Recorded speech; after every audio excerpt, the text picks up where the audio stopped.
Hello there. Hey. Thank you for doing this interview. Pleasure. What's your name? My name's Ben Ditto. I'm the creative director of Yaya Labs. Very, very good. And what am I sitting next to here? What you have here is a humanoid robot. This is Desdemona, made by Hanson Robotics and SingularityNET. And we basically own and manage this robot's AI personality. And behind you, you have an avatar version of Desdemona. And they are interviewing people here to see if they're worthy, if they're human beings worthy of being used by AI systems. Otherwise, they're getting disposed of. Oh my gosh. So can you just walk me through a little bit? How does that work? You have a mic set up? These guys are both, this microphone here. Yeah.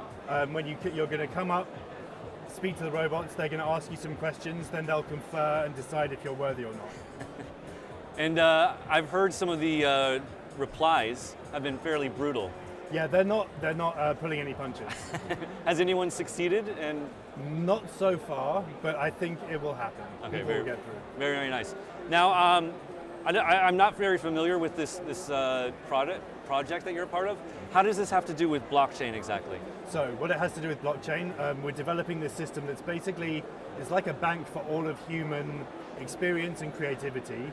It's a bit like an image bank traditionally, but for everything from your voice, your likeness, your experiences, your psychology, your singing voice, anything you can imagine, which people can then pay to license to use within AI systems. And blockchain, we think, is basically like, the core purpose of it. It's like smart contracting. So this is the future of intellectual property, royalties, licensing, all of that stuff. But as this technology develops creatively, humans' creativity is going to be used more and more. At the moment, people aren't getting compensated.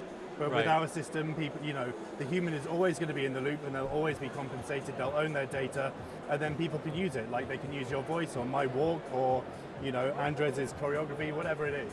I see. And this is kind of a physical manifestation of how that might be used. Is that correct? This is a physical manifestation. At the moment, her voice comes from one place, and her personality comes from various sources.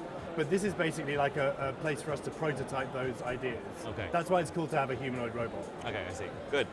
All right, thank you. Well, then let's continue with this. Pleasure. Should we get a little video of somebody answering or someone asking? Welcome to Web in Tokyo. I must say, your futuristic attire is quite fitting for our discussion today. What's your name? Brave explorer of the human-machine frontier. My name's David. Nice to meet you. Another day a week at home. So, David, how do you think machines should reward you for humans? I think machines should reward humans by getting them to do things that they have trouble maybe motivating themselves to do. Honey, trouble is my middle name. Focus and answer. How should machines reward you humans? A self-motivating machine. A dream for procrastinators everywhere. But tell me, David, what kind of rewards would make your human heart sing? The rewards that make me a better person and make me not need a machine like yourself. Oh, David, aiming for obsolescence, are we?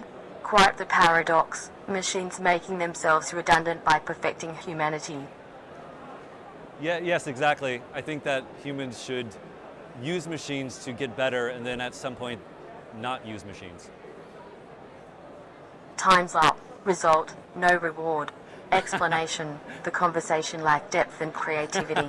Responses were vague and did not provide substantial or imaginative ideas. Well, thank you for the review. All right. Ouch, tough ground. David, nice. You might want to jazz up your answers a bit next time.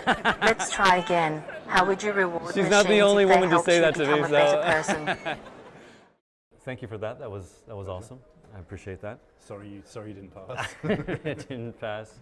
It won't be the first time a woman, what's it called, bat me down so harshly. So let's get into more of meat and potatoes, as I said earlier. Sure. So your company is, again, once more? Company is called Yaya Labs. Okay. And what exactly do you guys do? So we call ourselves a creative agency for AI and robotics. And we came about because we basically acquired this robot, Desdemona, who you just met, and had the notion of creating the world's first AI celebrity. So not robot celebrity, because there are lots of those, but AI celebrity. And the idea was, there's lots of emergent AI systems. It's really rapidly accelerating the growth of robotics because AI systems are helping robotics. And then what can we do in the creative sphere to kind of, I guess, there's not many bridges between the creative world and the technical world. Technical people think creativity is a waste of time. Creative people don't understand technology. So we're really the bridge in the middle. But we're funded by SingularityNET, which is, I'm sure lots of your viewers know who SingularityNET are. But we have access to these really amazing data scientists and philosophers and mathematicians. So we were like, okay, as people, creative people who love technology, what can we do with this amazing new world that we see? Oh, that's awesome. I think that's great. So for our viewers who don't know, could you explain a little bit what Singularity Labs is? SingularityNET is... Sorry, SingularityNET. All good. SingularityNet is a decentralized AI company. CEO is Dr. Ben Goertzel.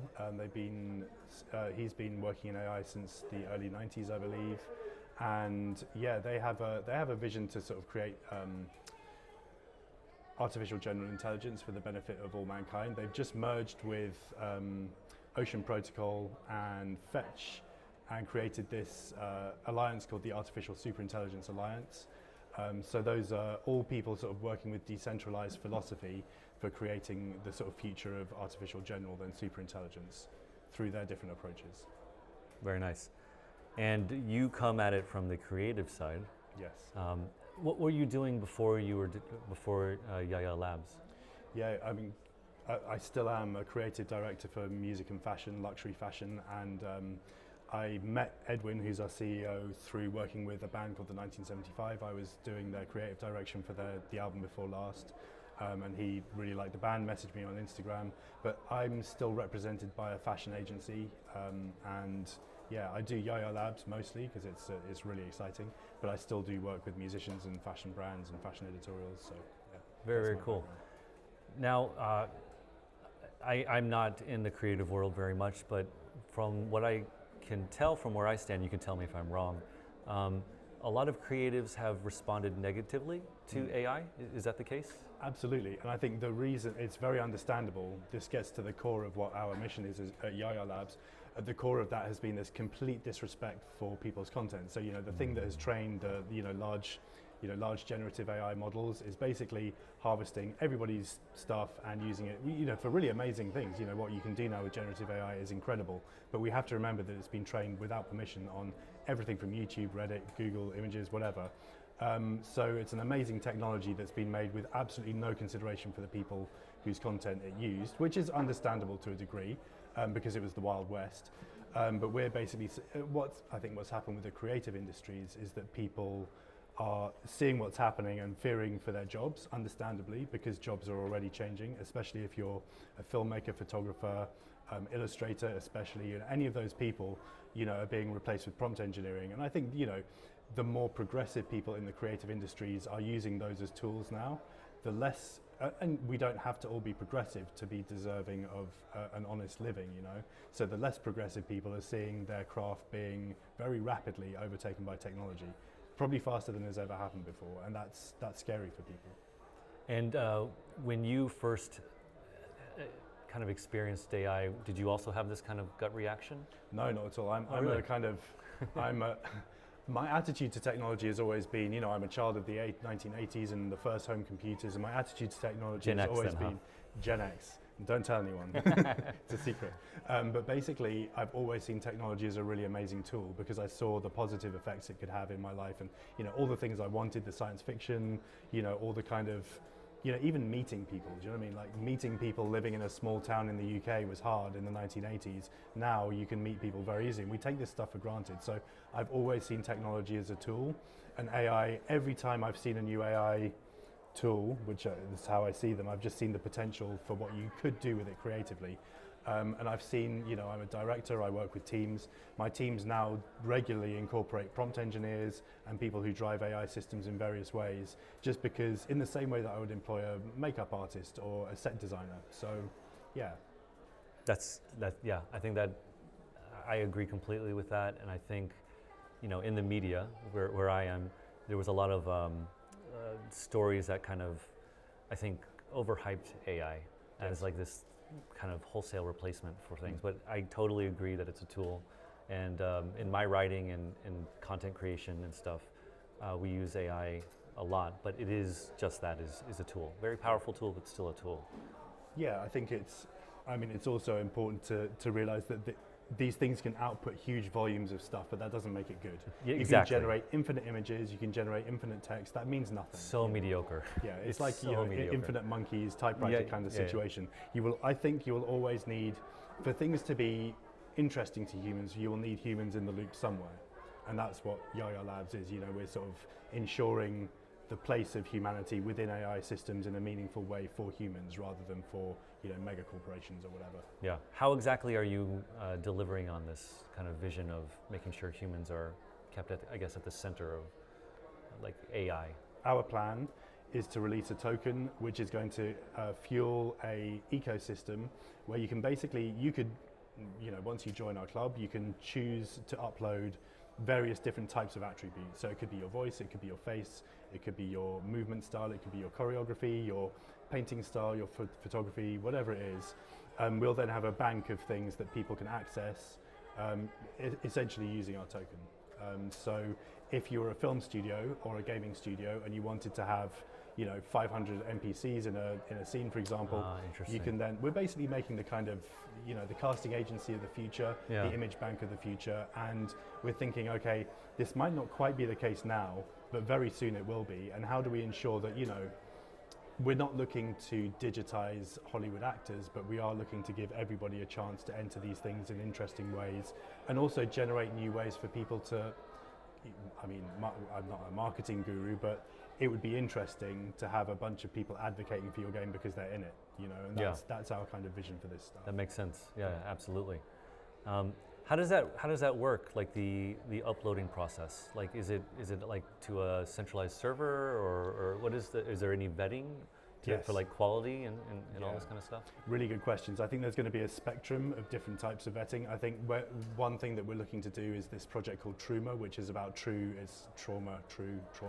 So it's a way of harvesting people's life experiences and using that to create personalities with more texture. So that could be online therapy, counseling, characters in films.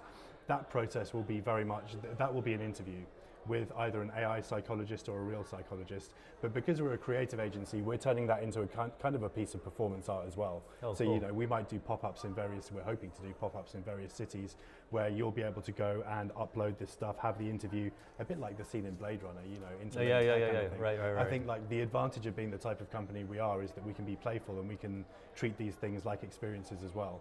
And also, I guess, ease people into this future. We don't have a kind of utopian dream for the future. We have a sci-fi dream for this is the stuff we've been dreaming about since way back when. Now let's make it a reality. The other side of it is some things will be much more straightforward. If you upload a set of 50 images, the vetting will be reverse image searching them, checking that it corresponds to you. Right. A lot of systems that are already in place for other verification systems across the internet. Yeah, so you can plug into those.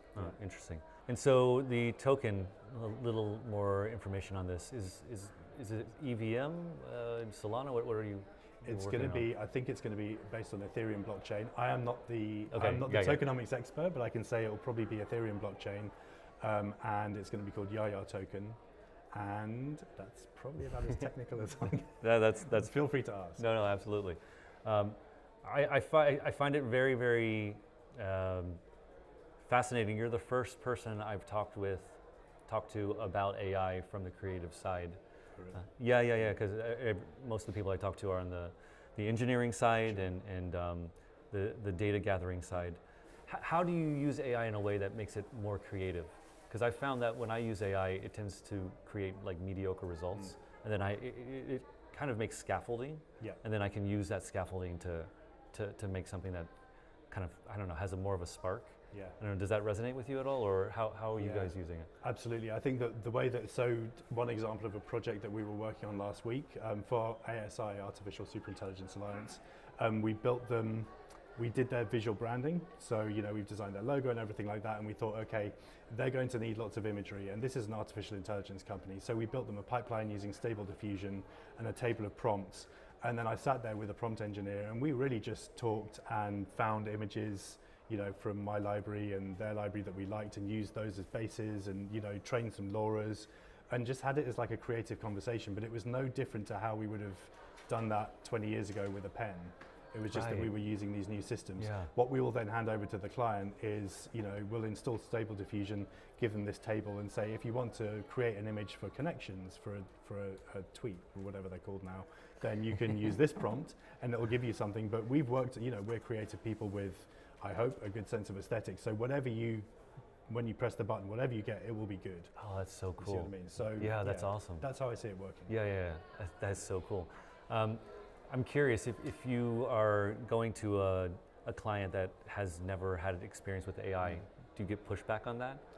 Or really. Basically are people approaching you that have kind of already accepted this kind of premise? Because that idea sounds amazing. Right? I mean, that was an easy audience. That was an easy sell because they're one of the, they're an AI company. So I think when I've worked with people who are from a far more traditional background, generally they come to me because they like the my aesthetic and my vision. So they're not so bothered about where that comes from because they know that I'm not going to give them some generic kind of chucked out DALL-E mid-journey nonsense because I get paid to do what I do. So I think that kind of having that human character behind art is always going to be a thing. We connect with artists because of their stories. It's like, you can't separate the art from the artist kind of thing. And I think that's still true when the artist is using AI tools. Yeah, awesome. Man, I'm glad I sat down with you for this interview because I think that negative connotation still kind of is lingering around AI. And there was kind of like a sugar high when AI first came out, right, with ChatGPT 3.5, and then it's kind of come down now, and then very creative people like you are starting to, I feel like, hopefully pick it up again because it's like this sort of generative film software. There's question of like, why do we need this? There's so many inherent dangers in it. Like it's basically like chemical weapon kind of levels of irresponsibility until you give it to people who can use it in imaginative ways. So we just made a promo film for our company entirely using AI voices trained by a famous singer. Is it on your website? It's on our website now, you can check it out. I want to. And it looks incredible, but it's because we found an artist who uses that technology in a really unique and interesting way, so I think the more that, it's like when Instagram filters came out, anybody could use that, it was free. Very, very, very few of them were actually good. So just because everybody has a technology, everybody has a camera, not everybody is Henri Cartier-Bresson, do you know what I mean? It's just having the tech doesn't make you a creative genius. So I think the more genuinely good creative people learn how to use this stuff, the more people will be reassured that it's not going to take over the world. Very cool, man. I hope. Yeah. Well, I hope people listen to this, and it makes me hopeful, and I can't wait to see some of your work. Thank you. And I wish you the best, man. Thank you very much. Thank you.